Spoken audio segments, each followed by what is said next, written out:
তো চলো তোমাদের সঙ্গে আজকে একটা ভিডিও শেয়ার করি। তো কিছুদিন আগে কিন্তু আমাদের এই ঘর রং করে দিয়ে গেছে ডিএমআরসির কালার, আমরা নিজেরা করতে পারবো না, ওটা হোয়াইট টেন্ট বা ক্রিম কালার এরকমের পরেই হয়। তো আমার যে বেড তার ওপরে সোনা পেন দিয়ে অলরেডি দাগিয়ে তার অবস্থা খারাপ করে দিয়েছে।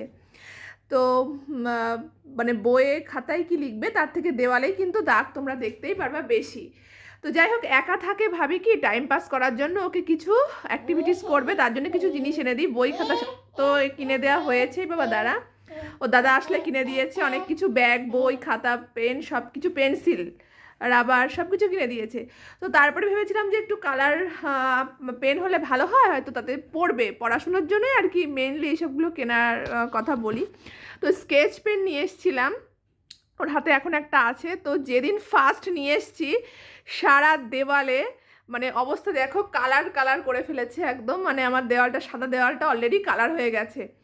তো মানে কি বলবো বুঝতে পারি না, এগুলো না করতে দিলে আবার কান্না করে। তখন আমি ভাবলাম যে মানে ওকে ঠান্ডা রাখার জন্য যারা আমি পেন কিনে নিয়ে আসলাম কালার পেন, উল্টে আমার এই অবস্থা করে দিয়েছে, মানে একদম দেখার মতো নেই।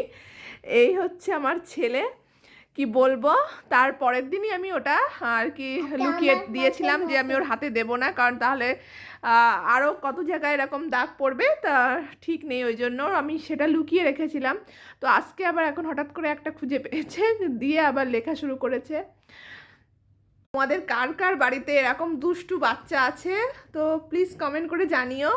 আর কার কার সাথে এরকম ঘটনা হয়, আমার মনে হয় প্রত্যেকটা বাড়িতেই হয়। আর এই দাগগুলো বুঝিয়ে দেয় যে বাড়িতে হয়তো ছোট কেউ একজন আছে সদস্য। আর তোমার দাদাভাইকে বললে বলে ও ছোট মানুষ, ঠিক আছে কোনো ব্যাপার নেই, ওকে করতে দাও, ওই জন্য ওর বাবাও কিছু বলে না। কিন্তু আমার দেখতে খুব মানে বাজে লাগে, এই জন্য আর কি বারবার বলা হয়ে যায়। তো আজকে তোমাদের সঙ্গে শেয়ার করলাম যে এতটা আর কি শিখে গেছে দুষ্টুমি, এই আর কি। তো চলো এখনকার মতো ভিডিওটা এখানেই এন্ড করলাম।